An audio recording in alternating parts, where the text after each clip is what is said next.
I think I understand the general premise of the game. It's a role-playing game where I think you have a dungeon master. I think that's what they call him, and he kind of sets the whole cadence for the game, the scenes, and then I think the individuals, and part of the creativity there is they create their own characters, and then they act out their characters somehow in the role, guided by a dungeon master.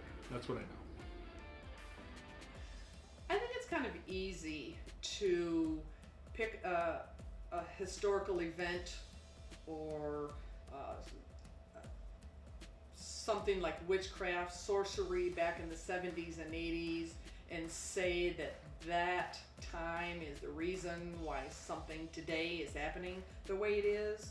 I think what it really did is give it attention, and during that time the rise of Dungeons and Dragons and people wanting to find out more about it, they actually saw or found out that it doesn't promote witchcraft or sorcery or Satanism, but that it's really something that they liked and they really wanted to get into it. And so I think that was the starting point of the popularity of Dungeons and Dragons as it is today. I don't think it helps society. I don't think it helps society, other than society needs healthy activities for people to do, whether it be hiking or golfing. I think Dungeons and Dragons is one of those. It's a little sedentary. You don't get a lot of exercise, I don't think, when you play Dungeons and Dragons. But I think it's engaging. I think it's creative. I think the people that play it are very engaged in doing it. So I think it's a huge benefit to them. I also think that, like everything else, whether it be golf or any other hobby or Dungeons and Dragons, it's all within moderation. It's like most things in life, right? If you do it within moderation and it helps enhance your life, then that's a good thing. And that's a good thing for society then. My brother used to play. My sons used to play. I've had some friends in the past that have played. I think they get very engaged in it. I think it's very, to some would say, almost all-consuming. I mean, they just, probably for everybody that I know that has played, people have tried it and didn't like it, but I think when you get hooked, you get hooked. It's probably the same on most things. If you enjoy it, you end up doing more of it, and those folks, my brother in particular, he played quite a bit, and he enjoyed it. I think someone's going to find a benefit with whatever their situation is. Playing D&D in person, of course, historically has been more, I think, about groups getting together, the social aspect, the interactive experience with people right there in the same room. But then again, online interaction, it's a little bit more, I would imagine, easily accessible. You can hop on, hop off. You can, more of a convenience thing.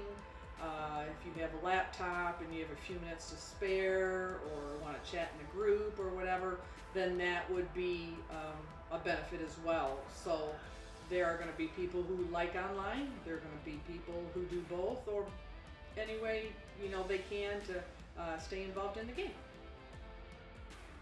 Well, I think as COVID winds down, hopefully, and things start to open up or not, we're still trying to figure out what our new normal is. So if all this time we've been used to playing Dungeons and Dragons online, that's what we're used to, and those are going to be the habits when we want to get involved in a game, we're going to go right online. As things open up and hopefully COVID cases go down, people feel more comfortable and they realize, boy, I miss the social aspect and seeing my friends in person, more of getting together with friends and getting that interaction.